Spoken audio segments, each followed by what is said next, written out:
then.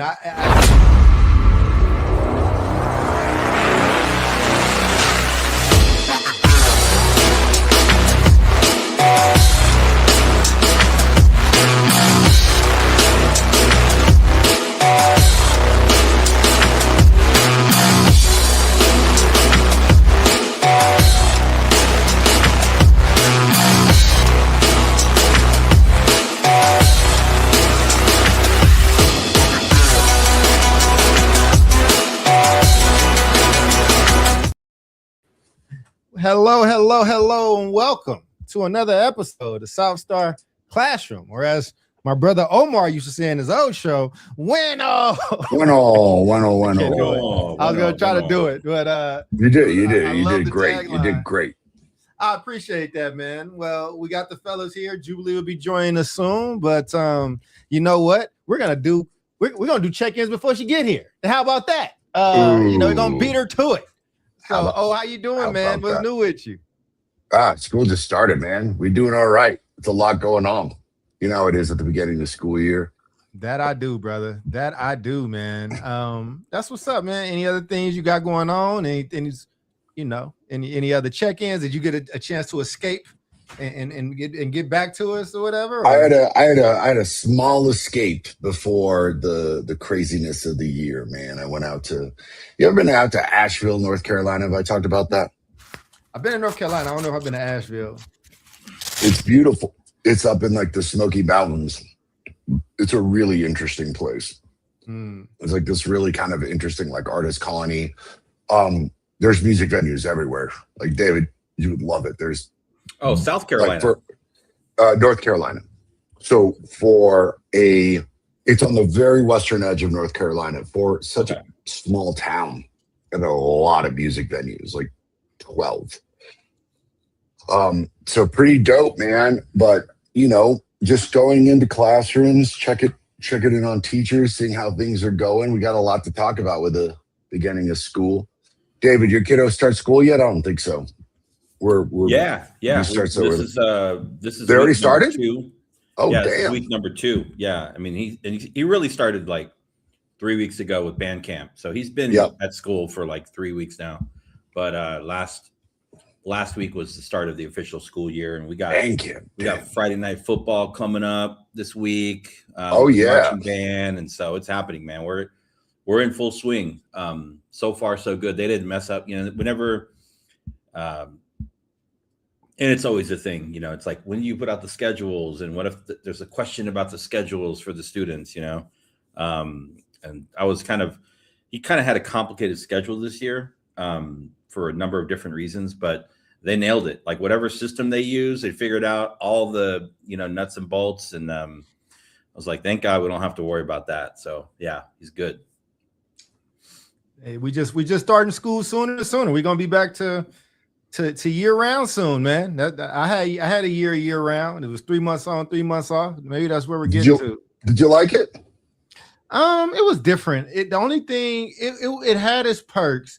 But the only thing is, it was in one school, so we were on track. So let's say the three of us are friends. Yeah, I might exactly. be on track A, he might be on B, and you might be on C. So I don't get to be off in the summer with David or you. So we're not off at the same time. So that's the thing I didn't like.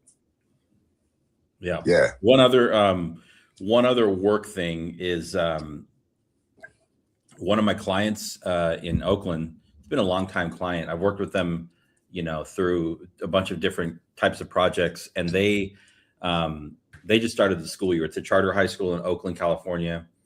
They're just starting the school year too, but it's a very interesting situation because there's a lot of like pressure, political, legal pressure for the school to close like last year, this past June.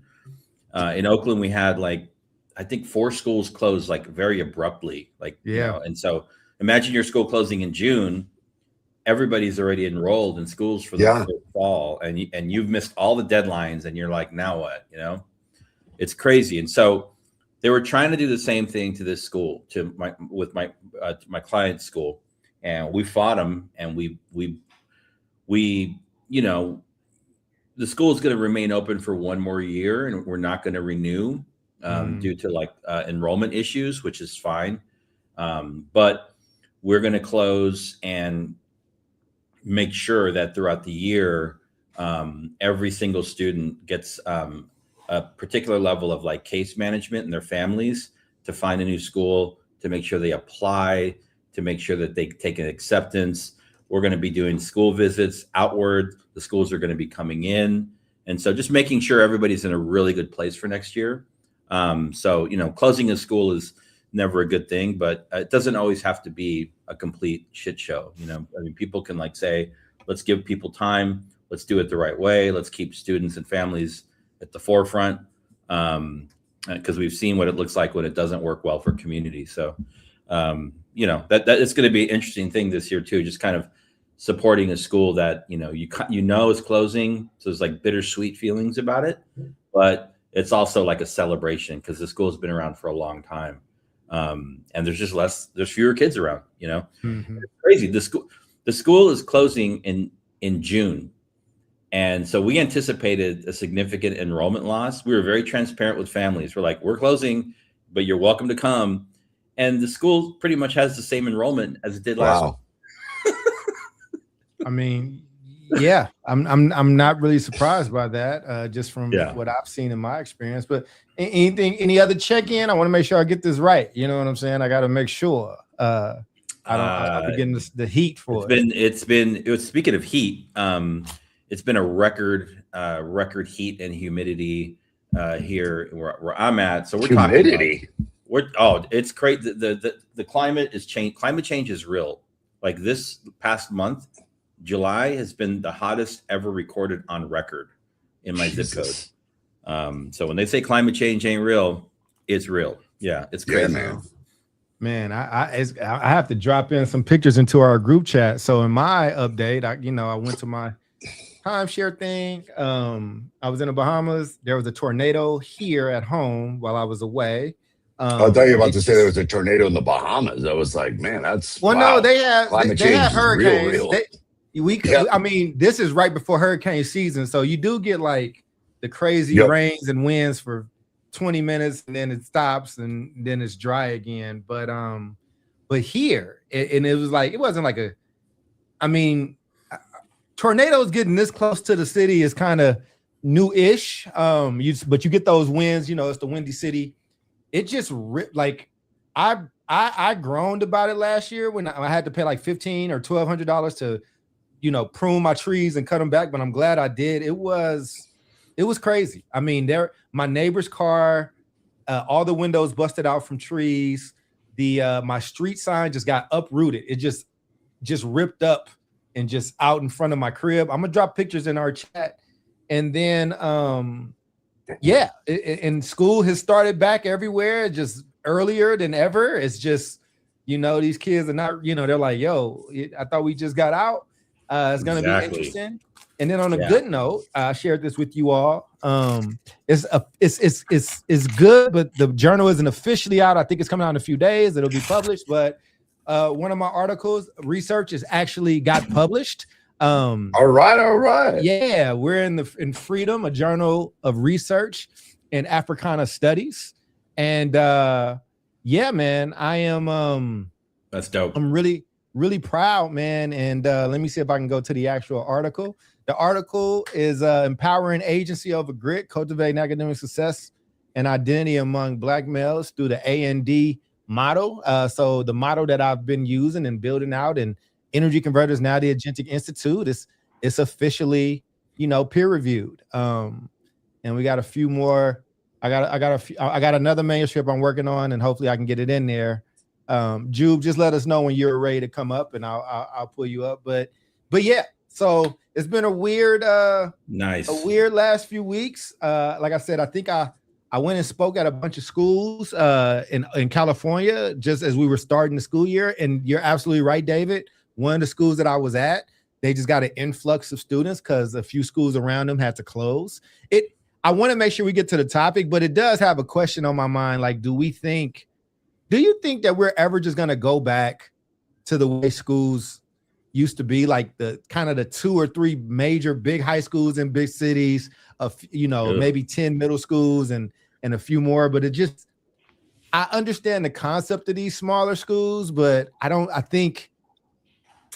know, man. It's just this level of upheaval is a lot. And this isn't a charter thing, a traditional, it's kind of happening across the board. So I mean, it's easier to run a small middle school.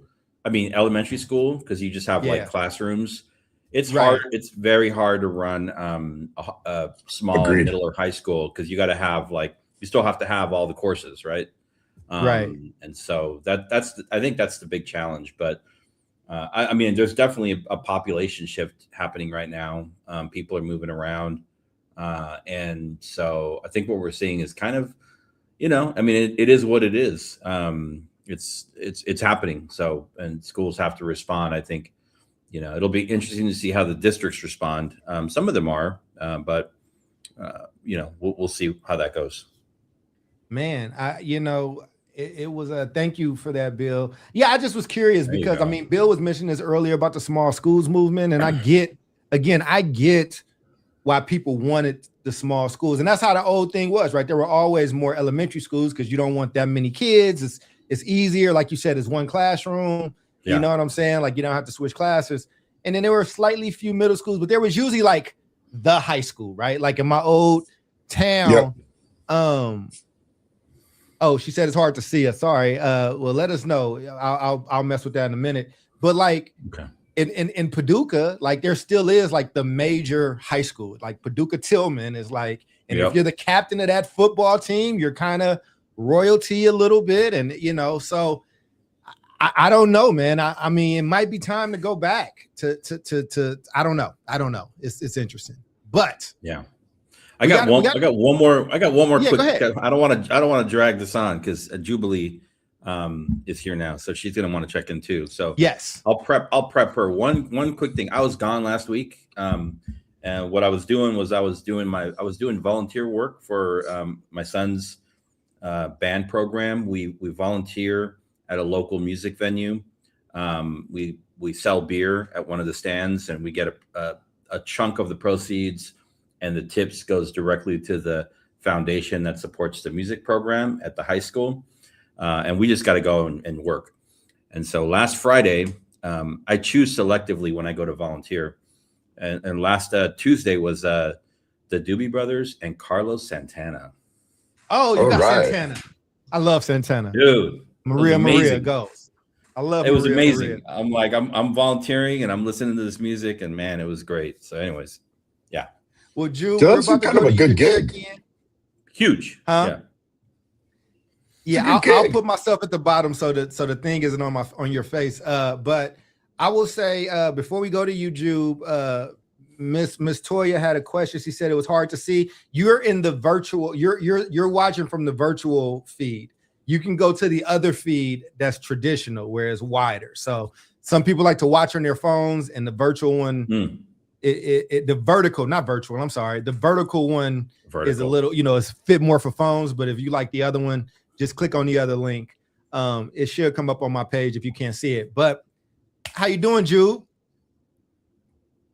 I'm doing quite well, thank you. Happy Tuesday. I'm alive and well. That's all I'll say. We've got a week left. School starts a week from today, and wow, I'm looking forward to it. It's all good. I got no complaints. Try to hang on to the rest of summer. Had some live music events. Go see some comedy, and maybe catch a flight somewhere. We'll see. Okay, well, do your thing, man. That's what's up. I will say. What'd you say? I said it's good to see y'all. Good to see you as well. Good to see you as well. So today's topic is about, school is starting back. A lot of people are back in school, so things are happening, and people are going to do what they do. There is this video that has since become controversial. I think it lends to a nuanced conversation. There's like multiple conversations happening. It's about literacy. It's about being an influencer. It's a whole thing. We're going to watch it together, people. I'm going to put it on 2x speed. You'll be able to follow. It's about 2.5 minutes, so it'll cut it in half. But let's give it a watch, and then you all let me know your thoughts, okay? We game for that? Yeah. Indeed. Cool. So I'm on my lunch break. It is, 11:30 or something like that. And I just finished a 3-hour class.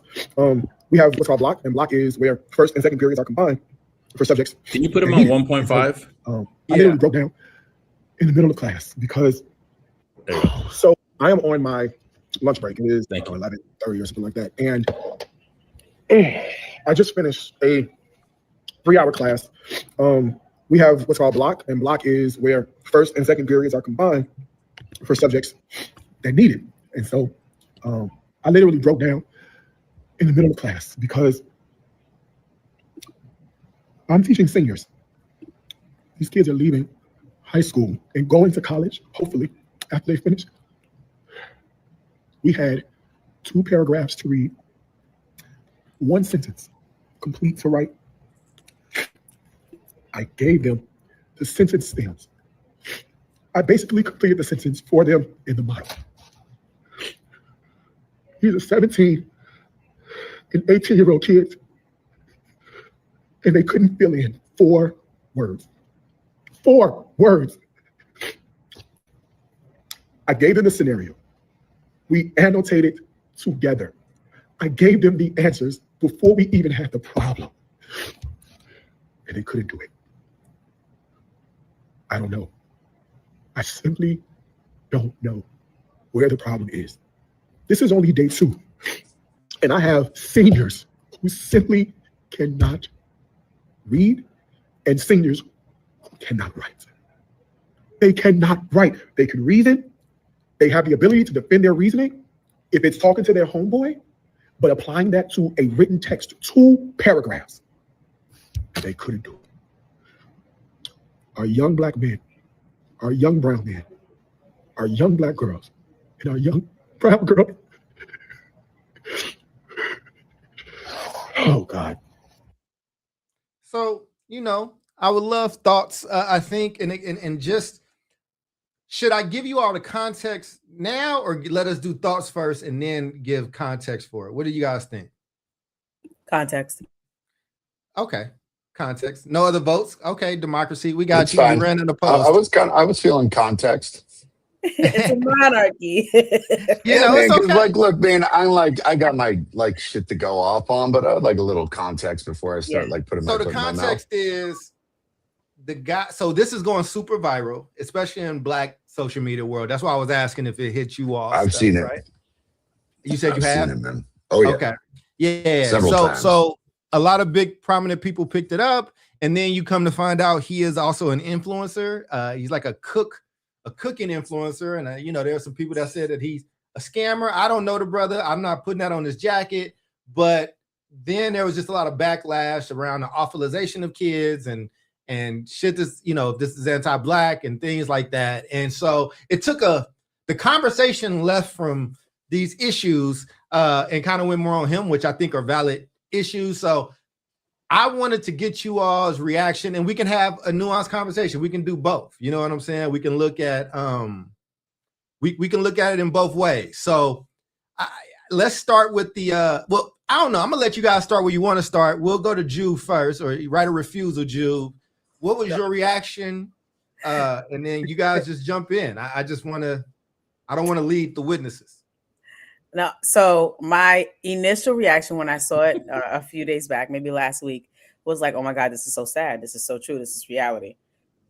This week, I am struggling to not giggle because I had conversations with professionals and friends and well-educated folks who knew more background on the gentleman, and people were talking about this kind of being fraudulent.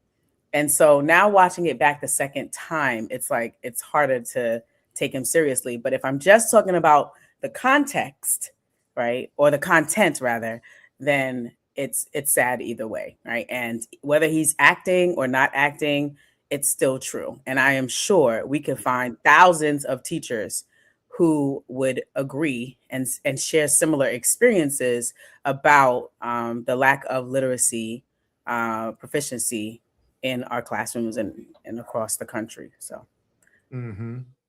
Oh, David, go ahead. I'm just taking initial thoughts. Taking it as it comes. I'll let Omar finish because that's his state. So this guy, the teacher is from Houston Independent School District, HISD. Yeah, I mean, shit's going down in Houston, dude. It is, but I mean, I'm just thinking like, okay, like, is it all the kids? Is it some of the kids? Number one, I'm like, what?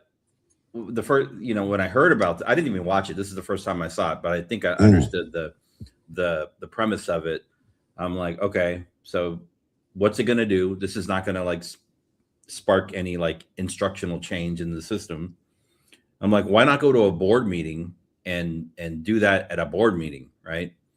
And then number 4 is not a perfect system, but there are guardrails in place where, maybe some kids end up making it to 12th grade with very less than stellar literacy skills, but it's not a whole bunch of kids, so it doesn't pass the sniff test.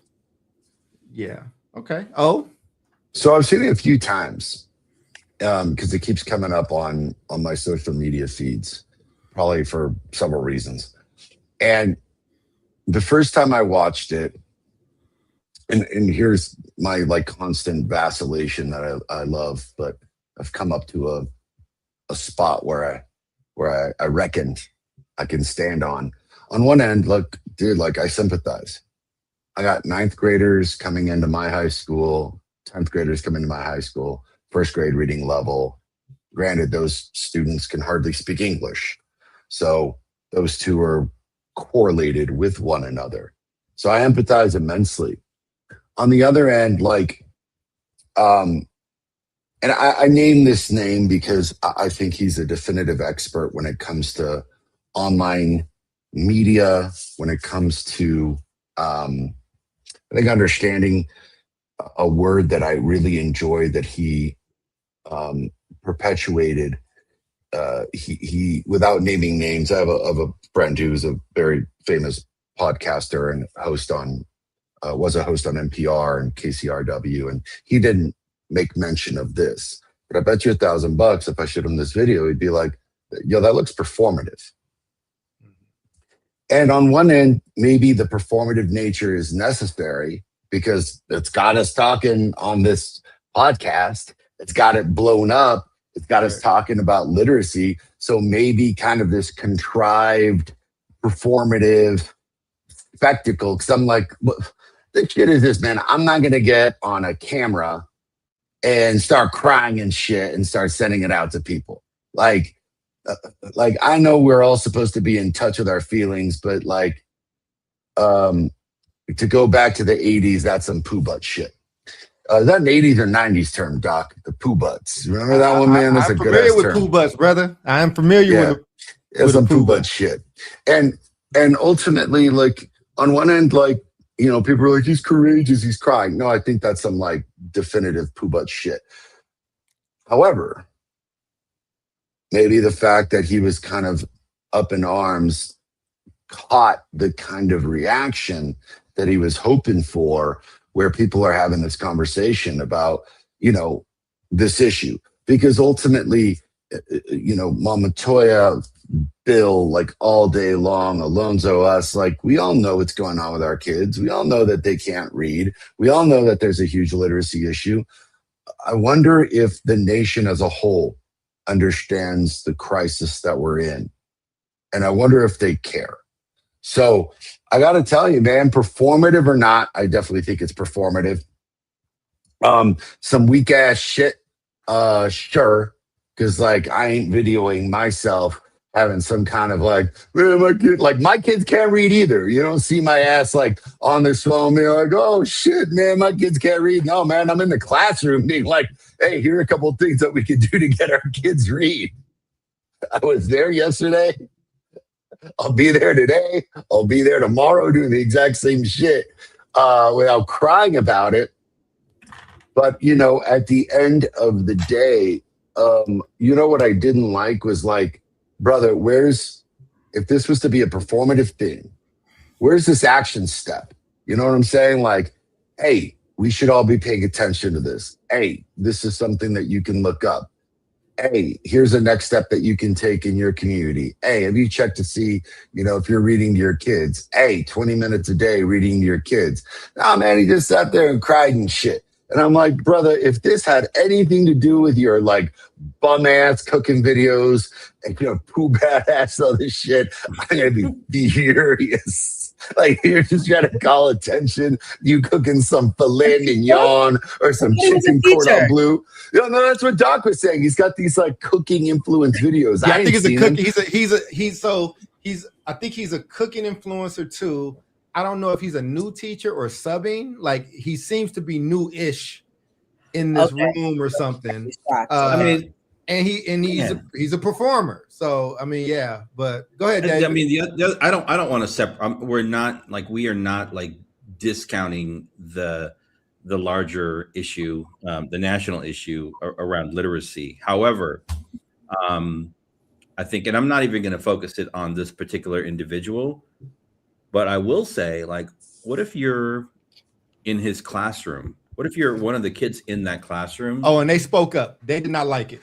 Oh, I'm good. Yeah. I'm good. Yes, of course. Yeah. Because I mean, you're not necessarily like violating their like legal privacy, but like whether if it's a true story or not, like you're kind of putting their business out there, and like that's just not ethical or not fair to them. So for that, I think, brings up.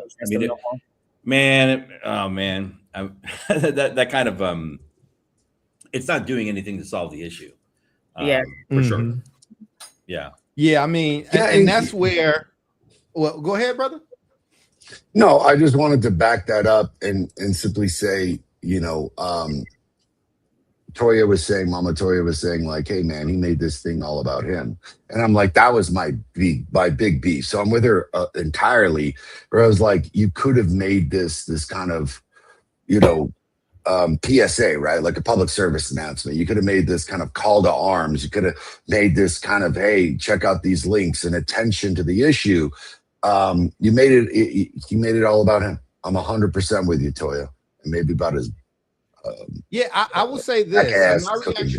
My reaction is both. It's both and. And I think, we've done how many shows about literacy and talking about the literacy rate and all that. He did this post and it's tens of millions of views. And what I learned from reading the comments is one, that a lot of people don't know that we're in a literacy crisis. Yeah. That was interesting.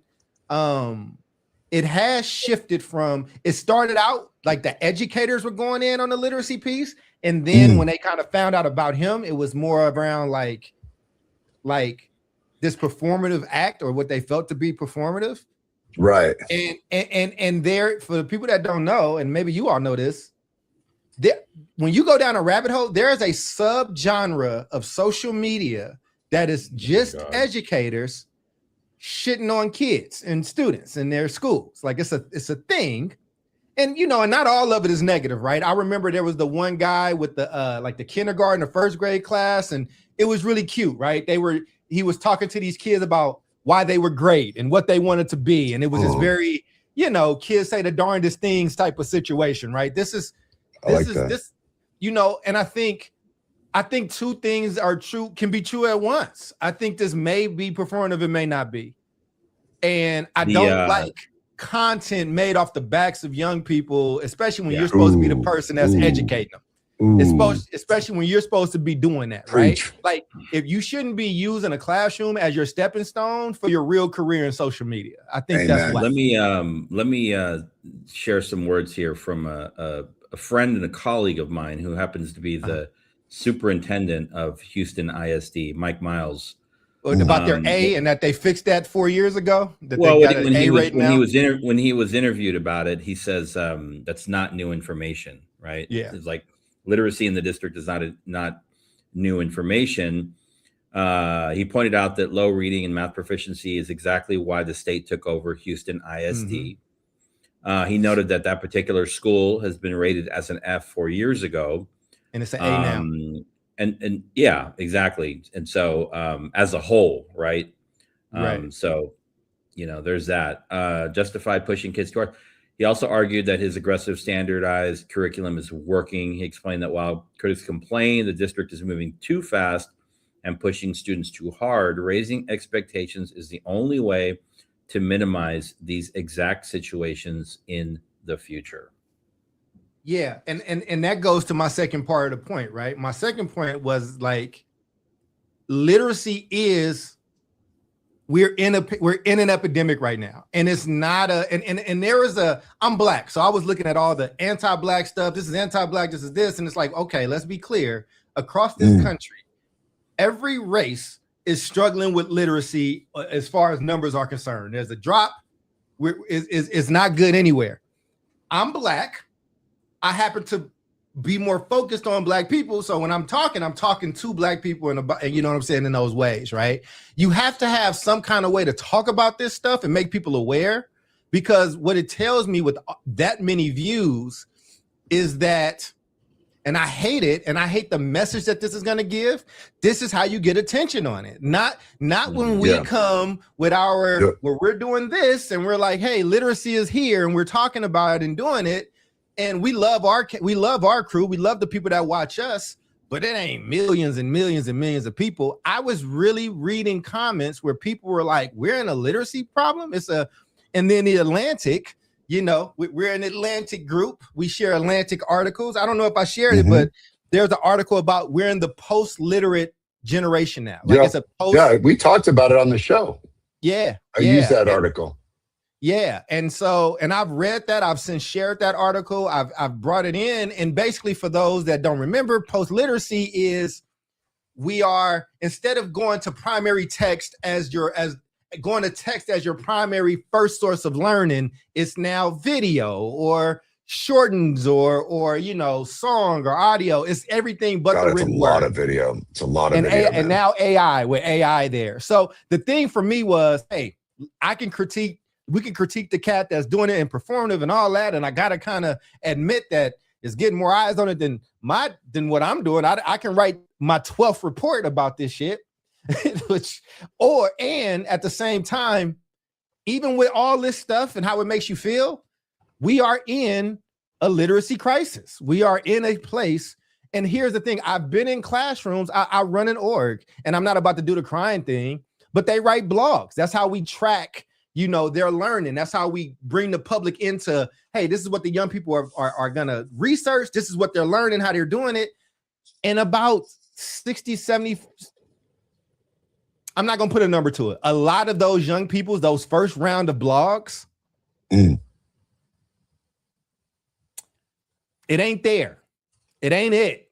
I'm talking 5th grade level. I'm talking about shorthand in the blog. I'm talking about, using FR in the blog and not like saying for real, but and again, and we work with them. It's fine. Like we get them there. We work on that stuff. So again, both things can be true, but I just thought it was so fascinating. And that's why I wanted to bring it to this group. I covered it earlier. I did a full in-depth. That's why I knew what the superintendent said, because I had to cover it from so many places. I was just curious though, like I wanted to bring it to you all because I have my thoughts, but I'm just like, I wonder what Omar, Jube, and David think about it when they see it, right? And again, we're probably not as affected because we work in those environments and we have plans and we might go off on staff or adults, but it's like, okay, we got to encourage these kids, but how do you get the masses to care? How do you get them to care? I'm just curious. I actually will not be as verbose this episode. I'm really like wanting to listen because I've lived in this world for the last 3 days, putting together 2 shows about it. So I'm just listening to you guys today. I don't even know if okay, so this individual makes a video, more than likely trying to build up his following, right? Trying to go viral off the backs of kids. It worked, right? It also brought an issue to the forefront, that people may not have been aware of, but it's like the same rule of thumb goes like, oh man, I didn't know we had a literacy crisis. And then next minute they're like squirrel, it's like it's gone. It's gone. And so so there's that. But it doesn't take away from the fact that they're still, I mean, that's what people do now. They pick these like particular issues, and they figure out how to get it into the algorithm. But I think with the actual, I don't know how you get people activated or alarmed around the literacy issue. I mean, I think back to the when was it, in the 1960s, the A Nation at Risk, right? Yeah. I mean, but that was also a different time where people's brain spans, our brains like literally function. I don't know, we were still reading. Right? This is like a long report, and people are like, "Oh my goodness, this is not good." Right? Nowadays, it's like it's a post, and they're just like, "Who cares?" So I think you have to be more. I think we need to be more focused on the actual like end user, not the student, but like the parents. Parents are really going to be the only ones that really give a shit about this stuff, and even down to the level of like their own kid. You're going to have community activists, education activists that raise the alarm, but really it comes down to like is my kid reading at grade level? And if they're not, like, what do I do about it? And how bad is the problem in that classroom? How bad is the problem in my school? How bad is the problem in my district? Right. Mm-hmm. Other than that, I think people just don't. We saw this in Oakland, Charles. Yeah. Campaigning for school board candidates, most of whom won. And we would go into these neighborhoods in Oakland, up in the hills, where there weren't a whole lot of kids. It was mainly an older demographic. And we're like, knock, knock, knock. Hey, we're here campaigning for, whoever for school board. And they're like, oh, I don't have kids in the schools. I'm like, but you live in the city. Right. And if our schools suck, it's going to bring crime to your door. People, they didn't see that connection. I'm like, it should matter for everybody, right? Good schools are good for everyone, not just students. They're good for the neighborhoods. They're good for society. They're good for, old people, young people. You got your kids in private school, doesn't matter. You still live in the city. You should want to have a good functioning school board. So trying to make that connection is very, very hard for people. Yeah. Drew, you're muted though. Oh, go ahead. Oh, but Drew, you're muted. Go ahead, Drew. Yeah, lots of thoughts here. So first and foremost, how do we get everybody to care? I think if you remember when COVID hit our world, there were a bunch of people online making fun of it, right? That'll never happen. That's for white people. It's never going to come to my house, until it was declared a pandemic and it hit your household and you couldn't go outside. You had to wear a mask everywhere. You had to wash your mail so that you wouldn't, die of COVID, right? Or a close family member of yours ended up, in ICU or passed away, whatever. When it hit your household, they started to care about it and take the necessary precautions so that hopefully it wouldn't, take you over. You wouldn't be impacted by it. But there was almost no way to get rid of it. And I think where our world is with literacy, it's the same way.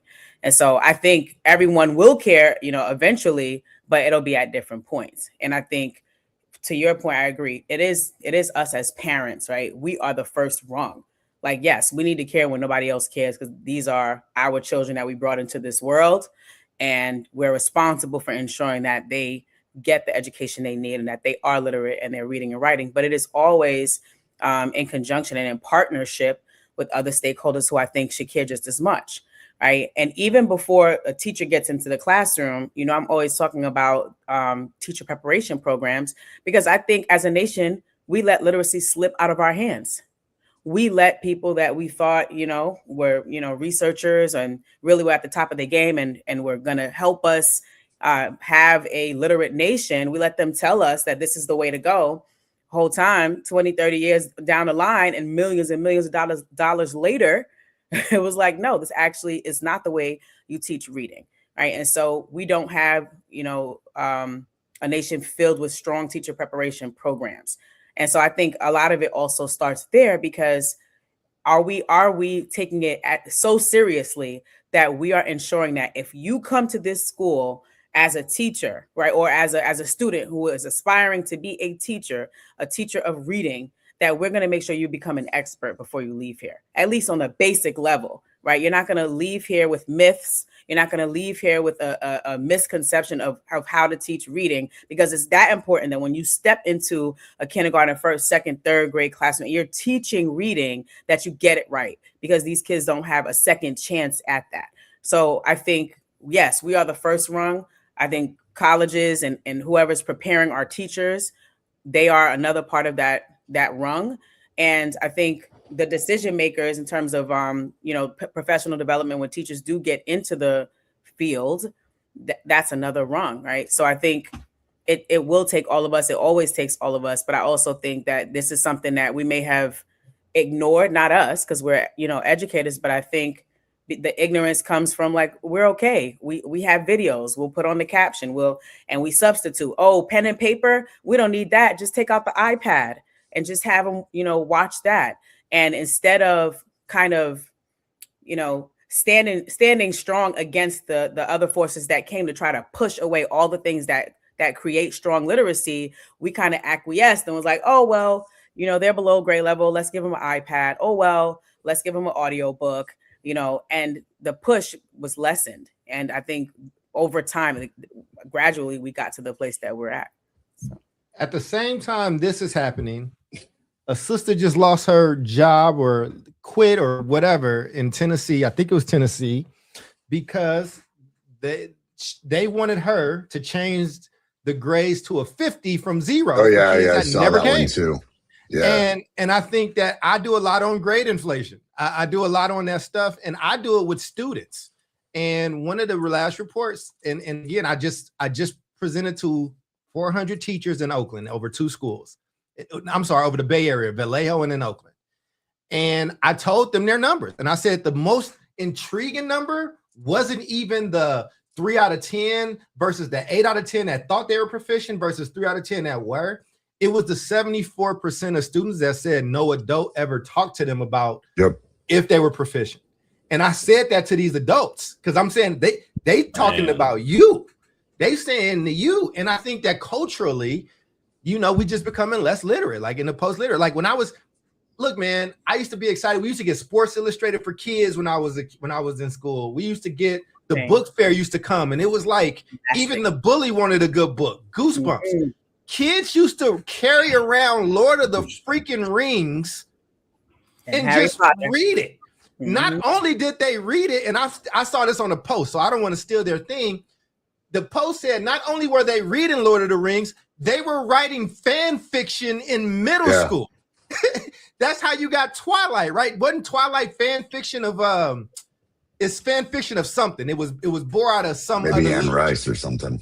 Something, right? So the point is, and that's why I was so interested to talk to you guys, because I don't even want to talk about him no more. He could be a great guy. He could be a piece of shit. I don't know. It could be it was effective, but it was kind of a shitty way to do it. I don't know. But as Toya said, right, as Toya said, I'm not like, and that's what she said. She said she was into the conversation at first when it was around literacy, and then something changed through the comments where it got to be about him and scamming and this, that, and the third. And it's like, wait, we almost had a moment. Mm-hmm. We almost had something there. So, I think the one thing that we're doing that did not happen there, and as we come to a close soon, we can do this another round and then close out. But like our solutions, we kind of named it. I named a few, Jube named a few, but let's give these people something like, just where do you want to go with this topic? Because I almost wanted to talk about parents. I almost wanted to talk about the level of adults that struggle with reading, and it's not a shame thing. Let me just say this before I say it's not a shame thing. I'm a doctor, whatever. I don't care about those things. And even I have to read things 3 and 4 times at times. I have to read it I'm writing all through stuff. I have to go back, in my own comprehension. So if somebody with a doctorate is telling you, hey, there's no shame in you struggling to read as well, because that's part of the issue. Anyway, I'm babbling. Let me stop because I do care about this issue. Like I said, I'm not going to break out into tears, but the level of apathy about it Want you to. disheartening. So, I want you to cry about that shit. not cry. I do something about Man, it. You know what I'm saying? I'm in a book club still. So a river. Just like let's this go with some man's right here. and then we can close out. But yeah, let me say like just a few things. And to quote, as you quoted Mark Miles, I'd like to quote the poet Snoop Dogg, while you're on stage whacking at your whack ass concert. Here's where I'm worried, Doc, and here's where I'm worried, Jude and Dave.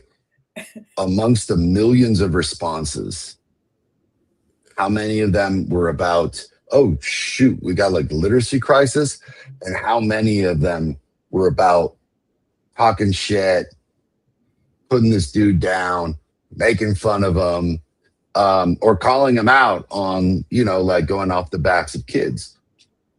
I think it's ironic that the written comment section is demonstrating the post-literate world as well. So Dave's right. It's the squirrel theory. He's going to be like, oh, shoot, we got like a problem with literacy. And then like, I'm going to jump to the next and completely forget about this. The question then becomes, what are the conversations that we're having? So what I find is that teachers just need simple solutions. So going into the classroom yesterday, I was looking at our high schoolers' literacy levels because we used IXL. Dave, you're real familiar with that. And it was like second grade level for ninth grader. I'm like, all right, so here's what IXL is giving as an example of what to do next. But the teacher then gets stuck. And I'm like, dude, get into Claude, use ChatGPT, and use this prompt to me, like, give me 30 minutes of literacy-based homework every night, pen and paper for this child that will accelerate this particular skill. And how can I grade it and tell if it's being used in ChatGPT?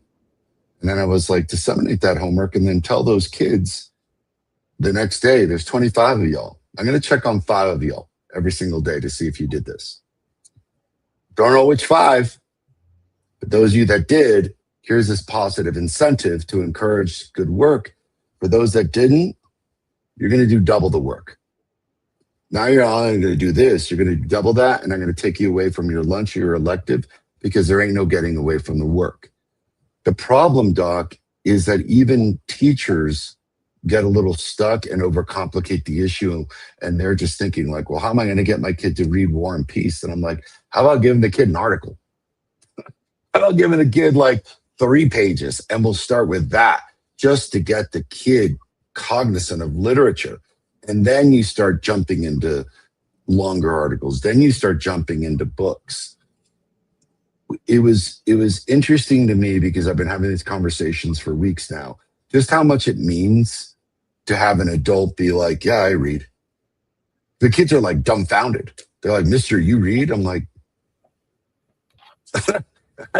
yeah, dude, I didn't like go to college on the ability of watching videos, and I didn't get through college watching videos. You'd be shocked to know if you make reading and literacy cool, and you're having constant conversations about it, we're already battling it. So for our parents, for our audience members, it's just as simple as like, hey, what book you reading? I ain't reading no book. Be like, what are you interested in? I saw this article the other day. I saw this magazine the other day. I was talking to a 6th grader. He's like, I hate reading. And I was like, what are you reading? He's like, I like comic books. I was like, you ever read Batman? Like, that's some complicated shit. Yeah. Like, I ain't going to start him out with The Dark Knight Returns, but like, I've got a list of Batman comics that I can get him just to at least start looking at written word. Favorite it's one of the best books of all time. One of the greatest things I've ever read. It is incredible. Like, in complex is all get out. I'm sorry, I got excited. Go ahead. I'm gonna go. I'm excited with you. Yeah, but that's it. like that. That's it. That's my solution. Because what I don't want to do is like, I've got solutions up the yin yang for our school and how you implement it in this school. I think for our audience, what they wonder is like, well, I don't work at a school. What do I do? Is like, read to your kid 20 minutes a night. Read with your kid. I don't care what you're reading. Ask them what book you're reading. You choose a book and you read 20 minutes. take 20 minutes where it's like, hey, as a family, we're just going to sit down. All the phones are off. I'm going to put them in another room and we're just going to read. Tell me what you read. And I'm going to tell you what I read. And it's the consistency factor. Night 1, night 2, that kid might fake it, but night 3, night 4, night 5, they're going to really start getting a lot more into it, especially if there's something that they're interested in. Those are the small things that we can do. What I think I'm seeing is that COVID killed us. Killed us. That is hysterical. I ain't reading no book. It's a real problem. No, it was the one. It was the one below that one. I didn't read that one for now. Trying to gather. I've taken off the scroll now. It's okay. Well, I mean, Bill, I don't know if you can necessarily read that. I mean, I guess you can. Like my buddy's wife is a surgeon, and she's reading that stuff. But I don't think I got to worry about her literacy. Harlequin romance novels, Bill, still literature, and that's what I'm going to leave it on right there. That's the takeaway comic, David.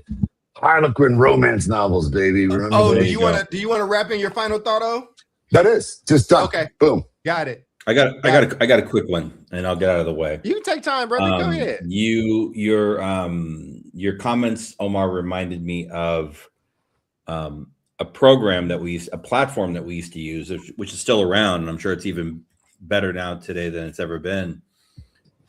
Where at least in the history classroom, in the social science classroom, we could send students off with an assignment to read an article on a particular subject, come back and have a conversation about it in school. Yeah. But this particular tool was designed and based off of the reading, like lexile level of each student. So everybody was reading the same content, but like at a different level of literacy, right? And I'm like, what a novel idea, right? Everybody gets the same content, but they're able to access it depending on where they're at as a reader. I think the bigger issue is, going back to this viral clip, I don't think it's up to individual teachers to, it shouldn't be up to individual teachers to raise the alarm bell. I do think if you're a teacher and people are going to figure out where you work, it raises all kinds of ethical issues for me around again, not violating the privacy rights of your kids because you're not sharing their test scores, but there's definitely an ethical line that this guy crossed. Mm-hmm.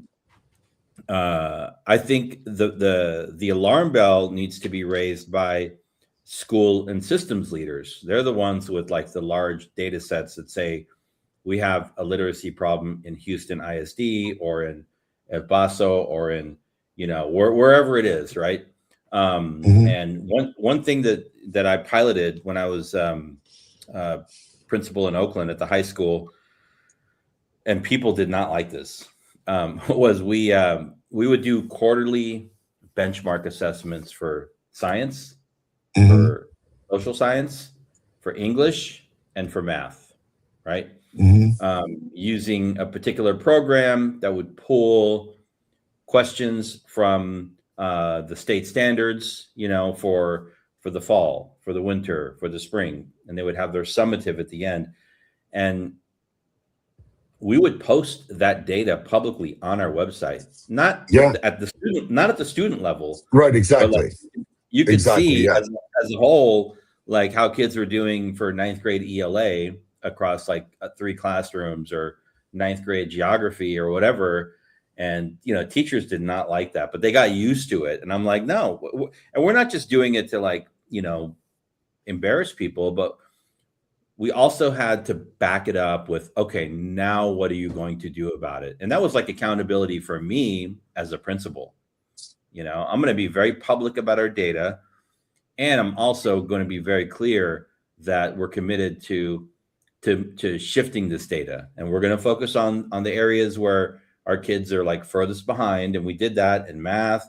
We did that in science, and we could demonstrate it to the public. Right. So it was real accountability, but it didn't come from a viral post from a teacher or from somebody going to the newspaper, whatever. Like, we took accountability because we were stewards of public money that we got to do a particular job, and we took it very seriously. I think what this guy did is kind of just all theatrics, and I don't know, man. I mean, it's just if that guy was working for me and he did that, I wouldn't be working for you anymore. Well, I mean, He wouldn't like, be working for me brother, anymore. like, it's instead of making these, like, trifling ass videos, why don't you go and help kids to read, exactly. Yeah. Anyway, that's my closing thoughts. I got you. God bless the children. Jew, Right. your some guidance for what people can do, and rolling your final thoughts. For sure. I think the dude could have used that moment to galvanize people, honestly.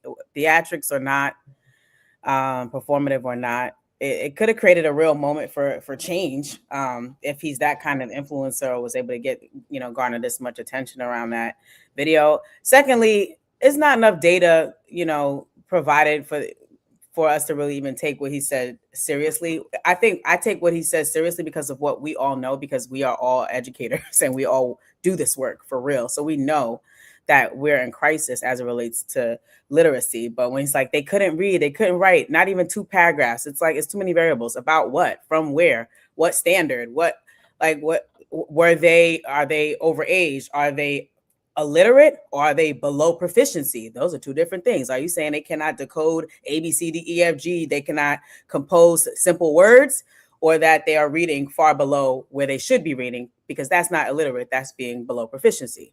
So there's a whole bunch surrounding that, but I think it was a missed opportunity.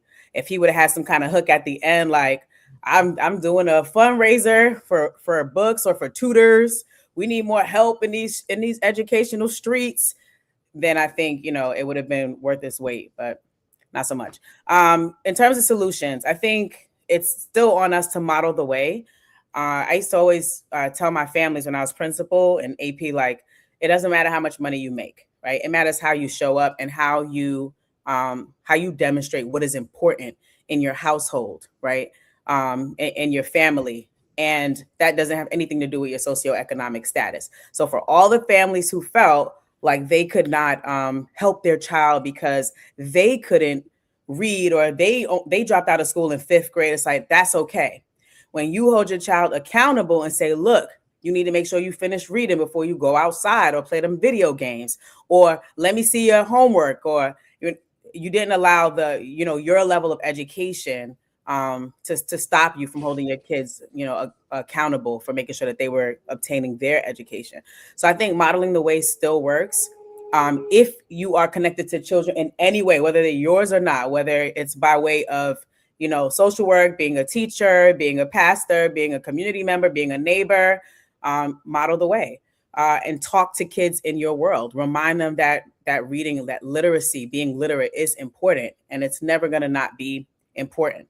I also think, I think teachers, I take my hats off to teachers because I think they have it the hardest, especially now where you could be teaching. I was speaking to my sister, this morning, right? And, she has folks that are on grade level and all that, but she also has the babies that are not, and they all have to be taught the same thing. It's like, okay, if I do have a group of, 9th graders, but they're on the 6th grade level, I, as the classroom teacher, am now responsible for teaching that 9th grade content, but the comprehension is at a 6th grade level, and nobody's letting up to be like, oh, we'll get you some help to try to bring them up here. And so that remains to be the struggle right there. Yep. However, I think there is still a lot to be said for conquering the frustration that comes along with children who are reading below grade level, the shame that's experienced, that what Charles alluded to earlier, by bringing in or bringing back the fun, the excitement, the enjoyment, bringing back the content areas. So it's like, okay, we are reading this 9th grade text, and you're at this level, but let me figure out a way to bridge the gap by way of using the audiobooks in concert with the hard copy book. So you are hearing the vocabulary and you're reading, right? You might actually pick up some more language by having both of those at the same time. right? Let's talk about what you can do in reading. Let's make some connections in science and in social studies, and let's show you how this same theme is coming up in this text, right? So I think that's the challenge for teachers, to really figure out that middle ground and the resources that help to bridge the gap, but to also not only rely on getting to proficiency, the work behind the reading, and more so leaning on reading is enjoyable. It's fun. It helps us learn new things, bringing that into our world. And then lastly, I'll say we have all these celebrities. This is my call to all the celebrities in the world, the Cardi B's and all the people that be holding all the money in the videos. These kids are watching y'all. Like, you can help us have a more literate society, right? Instead of accepting actually get your coins, right? If McDonald's wants you to be plastered, helping them to sell their quarter pounders, well, maybe you could help sell literacy too, right? And I think y'all remember Reading is Fundamental. Do y'all remember that initiative? Right? Bring that back. Reading fundamental. Yeah. It's fundamental, Riff, Yes. right? A whole generation of people. I mean, a lot of people in the 80s were on drugs, right? But a lot of people didn't do drugs because they started frying that egg and saying, this is your brain on drugs. Like, let's use all of our mediums to support literacy, a literate society. It takes all of us. It's not really just one stakeholder. It's not one faction. It's all of us. Yeah, and I would say for mine, and hopefully y'all bear with me. I'm not gonna say much about him. Bro, thank you for getting us to talk about it. I don't really know what you do or care about what you do. I'm not gonna cast aspersions on you. I'm moving on. You got millions of people talking about this thing. Two, I don't even think the solution is on teachers. This is a community issue. This is a societal issue. And I'm gonna be honest with you, as somebody who does train and support teachers, many of them are not strong readers either. And I'm sorry, but you can't lead the ELA department if you don't read yourself, if you're not writing yourself. You can't read the math department if you hate numbers. It's just not a thing. But I don't even want to go to them. The one thing I'll mention about a teacher and what opened up my world for reading and why Lord of the Flies is and will forever be one of my favorite books. It is not because it's just this literary masterpiece. Some people feel it is, some people feel it's not. We had a really cool teacher in high school, and he bought the books and he told us and made us write in the books. It was the first time. It was like this unwritten rule. Like, the schools I went to, you damn near got expelled if they caught you writing in the book. Yes. We had to read a chapter, do notes and notations and ask questions in the book and turn the book in. And he would and it was dope. Like, I felt like an adult. I don't know how to say it. I think there's a lot of adults that struggle with reading, and I think that there's a lot of shame around it. Mm-hmm. And I think that's why I'm so forthcoming and being like, nah, sometimes I got to read these things over and over. You can read fun text. This is Watchmen. It is one of the most complicated, beautiful things written, and it's revolutionary. And Alan Moore, I don't know if you know who Alan Moore is, if you like Watchmen or V for Vendetta. He's a weird guy, but damn it, he is... He don't even want money from it. He don't want you making movies off his books. He hates it, right? Like, and as Lanterns just the person who made Watchmen into an HBO show just did Lanterns, which debuted and is great. So and when I was a kid, this was like the Holy Grail. This is an omnibus. I don't know if you know what an omnibus is.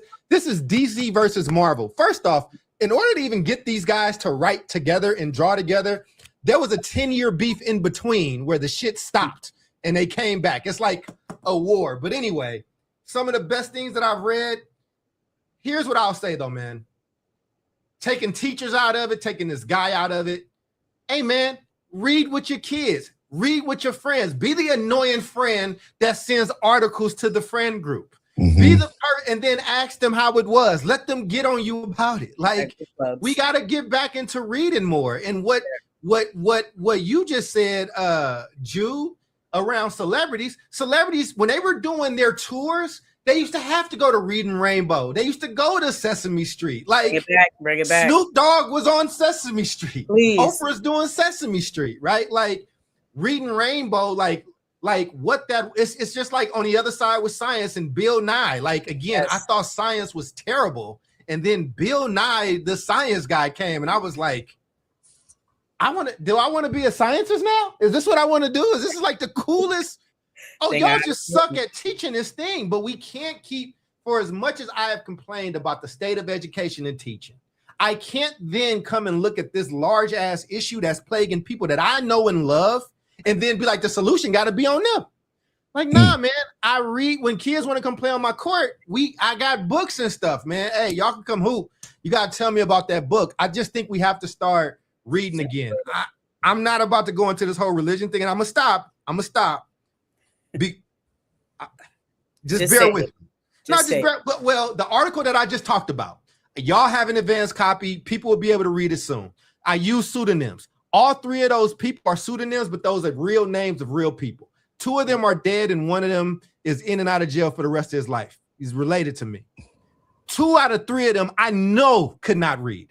I remember 1 of them was like the best football player, super gangster dude. Didn't nobody mess with him, and we had world history together, and we used to have to read out loud. And the brother was reading with his he couldn't do it. And 2 months later, he was out of that school, and 3 years later, he was dead. Like, listen, I mean, so a little more than 3 years. The point that I'm making is, I'm not about to cry these crocodile tears, but we know what comes with that not being able to read. We know the shame in that, and we know that there's not much waiting for somebody if they can't. And so I just thought it was interesting. I love this grounded perspective conversation we had about literacy. I can't land this plane well, so I'm just going to end the show. But thank y'all. I appreciate it because I really wanted to hear what you guys thought, and it did not disappoint. But everybody that's watching, I'm not putting this on teachers because most of y'all ain't teachers, and y'all get to be like, well, that ain't a me thing. That ain't my problem. If you got a household, you got people in that house, you know if your kid is reading, you know if you read with your wife, you know if you read with your husband, you know if you share, when you share funny memes with your sister or brother, if you ever share an article, we can start doing that. And with that being said, that's Jude, that's David. Go ahead, Jude. Okay.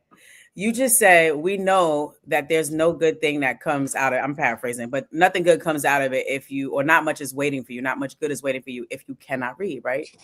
And I wonder if that belief has shifted in our society.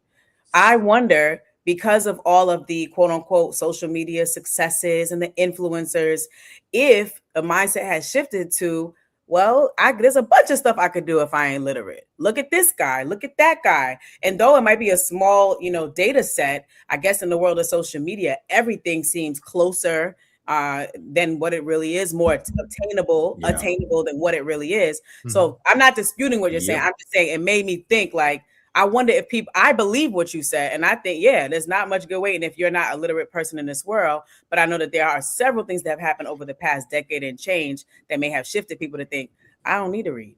But I think looking at those people is akin to looking at, I'm putting all my chips and going into the NFL or the NBA.